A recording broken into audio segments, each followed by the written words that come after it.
지난 12월 3일부터 5일 프랑스의 마크롱 대통령이 중국을 방문했습니다. 시진핑 주석으로부터 이른바 황제급 예우를 받으며 전 세계의 이목을 끌었죠. 바로 그 시각 아시아의 또 다른 거인 인도에서 한 지도자가 모디 총리로부터 극진한 대접을 받았습니다. 바로 러시아의 블라디미르 푸틴 대통령입니다.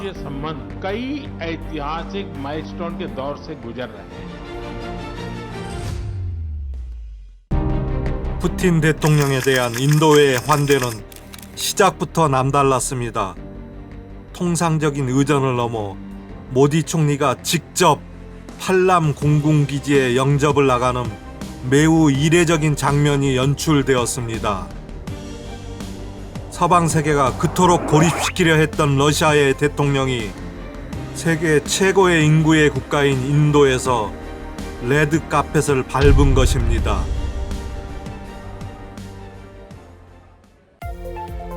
돌이켜보면 지난 6개월은 숨가쁜 외교전의 연속이었습니다.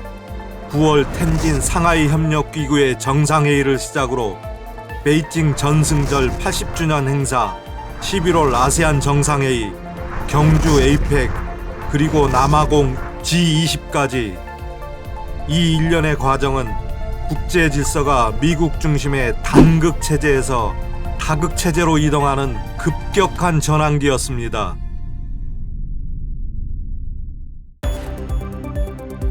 (2025년) 외교전, 그 대미를 장식할 이벤트가 바로 오늘 이야기할 모디 총리의 푸틴 대통령 맞이입니다. 이번 3부작 영상에서는 푸틴 대통령의 인도 방문이 갖는 의미, 그리고 이것이 세계 지정학적 판도와 한반도에 미칠 영향을 알아보겠습니다.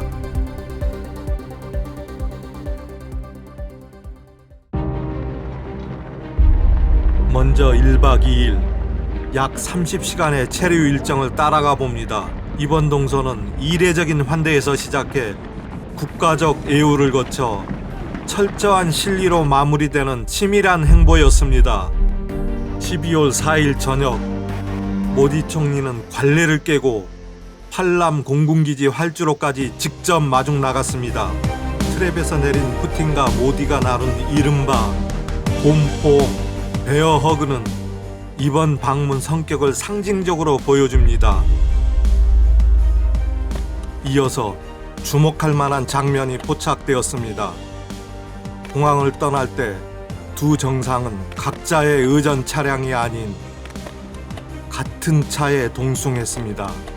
국가 원수가, 그것도 전쟁 중인 나라의 지도자와 한 차에 탄다는 건 보안상으로 의전상으로나 극히 이례적인 일입니다. 그만큼 두 사람의 신뢰가 두텁다는 것을 전 세계에 과시한 셈입니다. 차량은 곧바로 총리가 앉아있는 세븐로크 칼리안마그로 향했습니다. 모디 총리는 푸틴 대통령을 자신의 사적인 공간 안방으로 초대한 겁니다. 배석자 없이 오직 두 사람이 마주 앉은 비공식 만찬. 딱딱한 공식 회담 전에 마치 오랜 친구처럼 개인적 유대감을 다지는 이 시간이야말로 두 정상이 이번 만남에서 가장 큰 의미를 부여한 특별한 시간이었습니다. 이튿날인 12월 5일 오전, 장소는 인도의 심장부 대통령궁 라슈티 라파티 비반으로 바뀝니다. 이곳에서 펼쳐진 의전은 그야말로 압도적인 장관이었습니다. 잠시 이 장소에 대해서 설명드리자면, 라슈트 라파티 바바는 단순한 관저가 아닙니다. 뉴델리 중심부인 라이시나 언덕 정상에 우뚝 솟아있는 세계 최대 규모의 국가 원수 거주지 중 하나입니다. 원래 이곳은 1911년 영국이 식민 통치를 위해 지었던 총독 반저, 즉 제국주의의 심장부였습니다. 하지만 1950년 인도가 공화국이 되면서 이곳은 세계 최대 민주국가의 수반이 머무르는 공간으로 다시 태어났습니다. 즉 라슈트라파티 바바는 인도의 긍지이자 살아있는 역사 박물관입니다.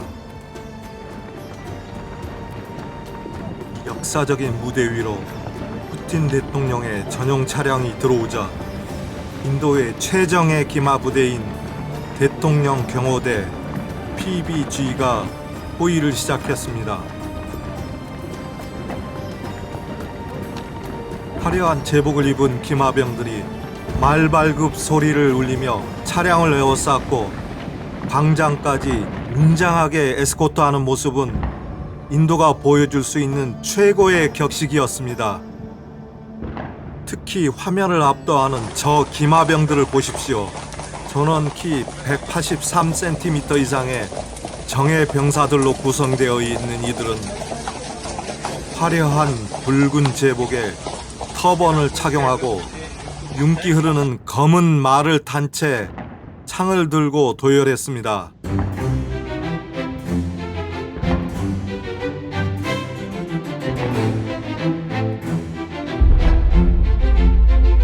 이 웅장한 모습은 다른 나라에서는 볼 수 없는 인도 의전만의 백미입니다.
स्वागत करते हुए मुझे बहुत खुशी हो रही है। उनकी यात्रा ऐसे समय हो रही है जब हमारे द्विपक्षीय संबंध कई ऐतिहासिक माइलस्टोन के दौर से गुजर रहे हैं।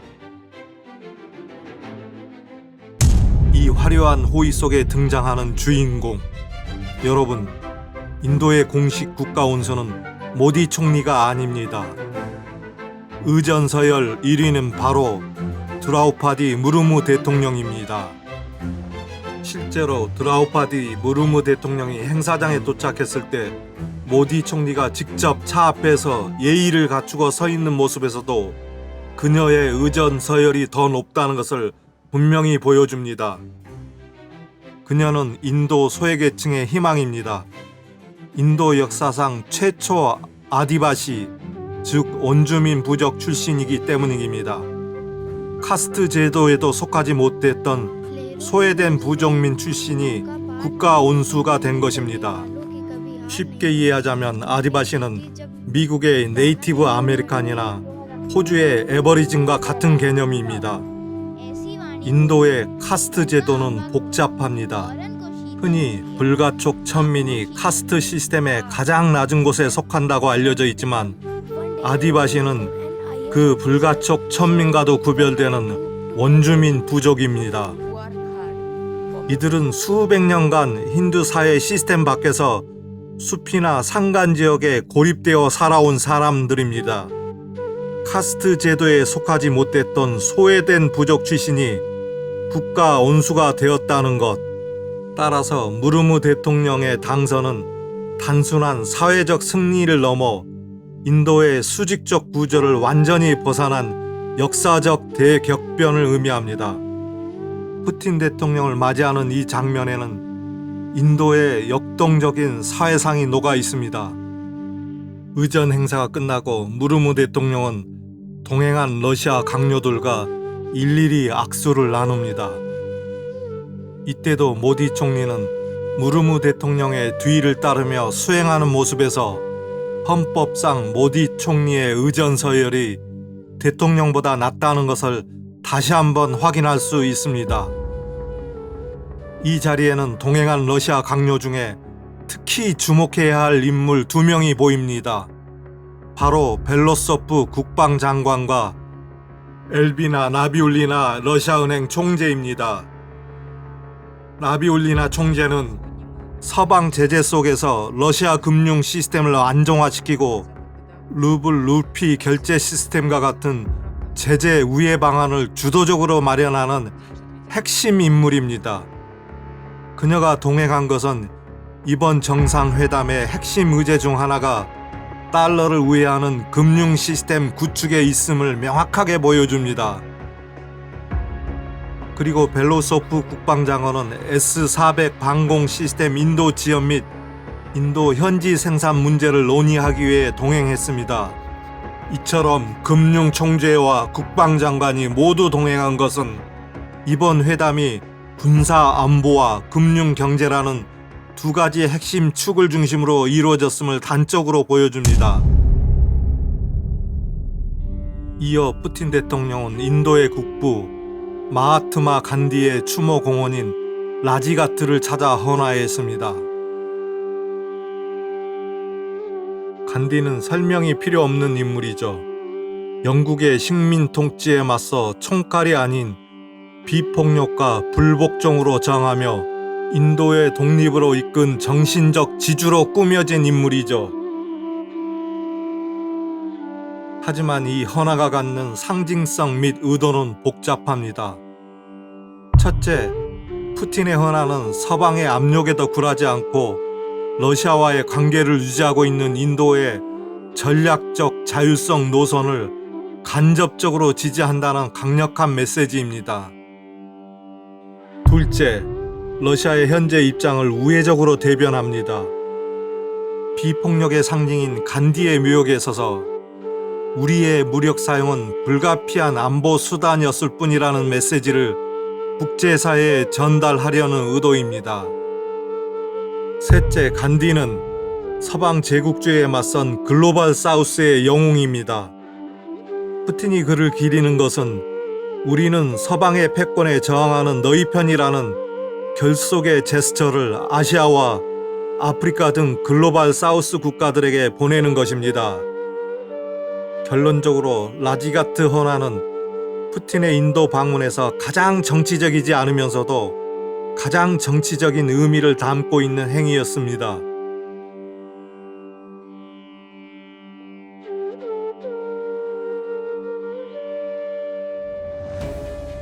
오전의 의전과 참배를 마친 두 정상은 오후에 영빈관인 하이데라바드 하우스로 이동했습니다. 이곳은 외국 국빈과 정상회담 및 주요 외교 협정이 체결되는 인도의 외교 상징적인 무대입니다. 하이드라바드 하우스로 들어가기 전 푸틴 대통령이 도착하자마자 모디 총리가 직접 영접하며 함께 기자들 앞에 포즈를 취한 뒤 안내했습니다. 이러한 의전 하나하나가 두 사람 사이의 각별함을 나타내는 매우 상징적인 의미를 가지고 있습니다.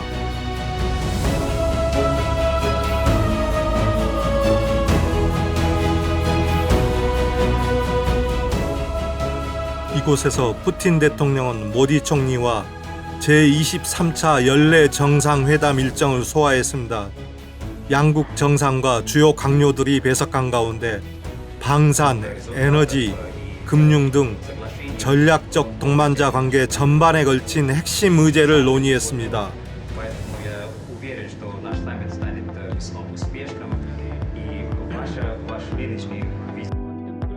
회담 직후에는 2030 경제협력 프로그램 등 다수의 중요 문서에 공식적으로 서명했으며 양국 정상과 수행단은 오찬을 나누며 비공식적인 대화를 이어갔습니다.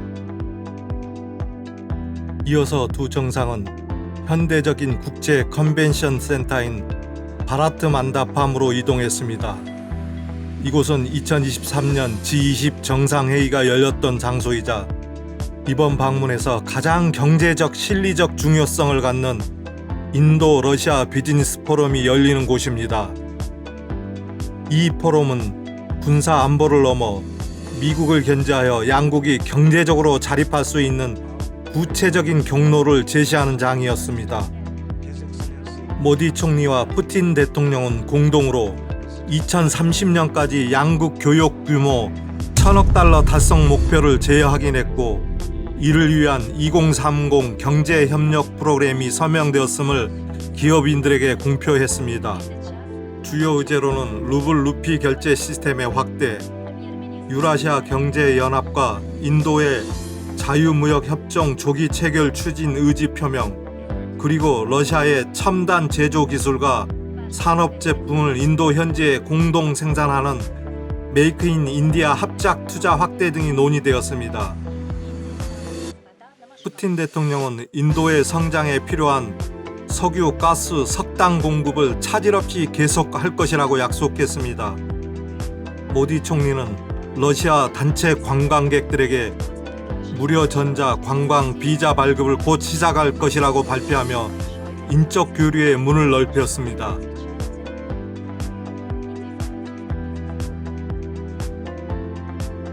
그리고 저녁, 푸틴 대통령은 다시 대통령궁으로 돌아와 드라우파티 무르무 대통령이 주최한 국빈 만찬에 참석했습니다.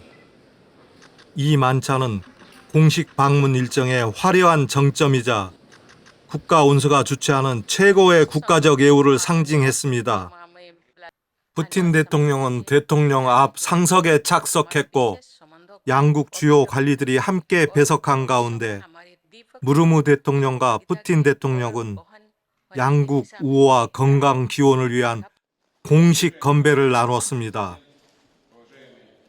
이 국빈 만찬은 푸틴의 방문이 인도 국가 차원에서 공식적이고 격조 높은 환대를 받았다는 것을 전 세계에 확인시켜주는 절차였습니다.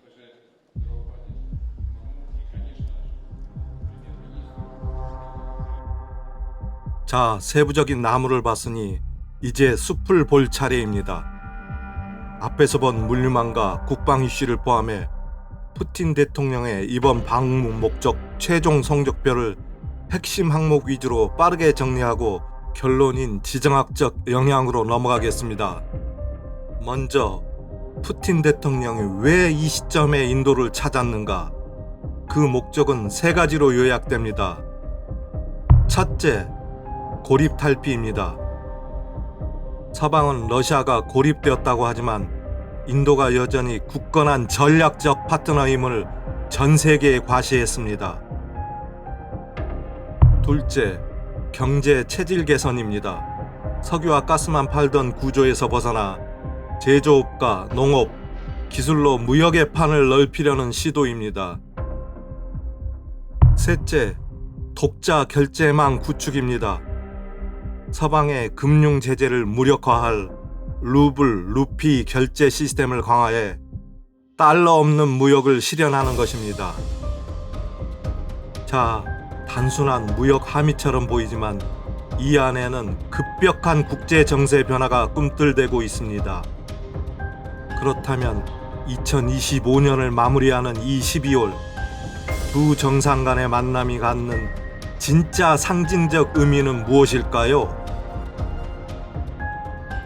우리는 크게 세 가지 관점에서 이 복잡한 체스판을 읽어내야 합니다. 첫째는 트럼프 대통령을 향한 모디 총리의 철저히 계산된 메시지입니다. 둘째는 러시아의 전쟁 자금줄을 차단하려는 미국의 압박, 그리고 그 수단인 관세를 둘러싼 미국과 인도의 치열한 수싸움입니다. 셋째는 급변하는 국제 정세 속 미국의 대전략 변화입니다.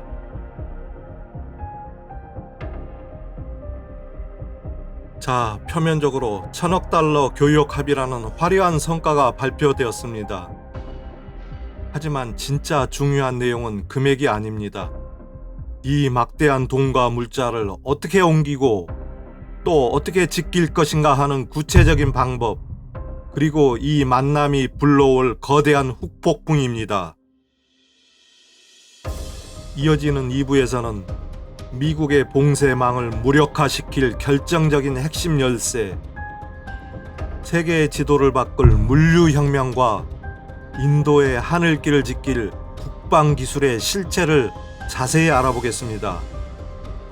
그리고 마지막 3부에서는 이 두 사람의 만남이 초래할 미국의 대전략 수정과 그 나비 효과로 우리 대한민국에 날아올 청구서까지 냉철하게 분석하겠습니다. 오늘 영상이 도움되셨다면 구독과 좋아요 부탁드립니다. 시청해주셔서 감사합니다.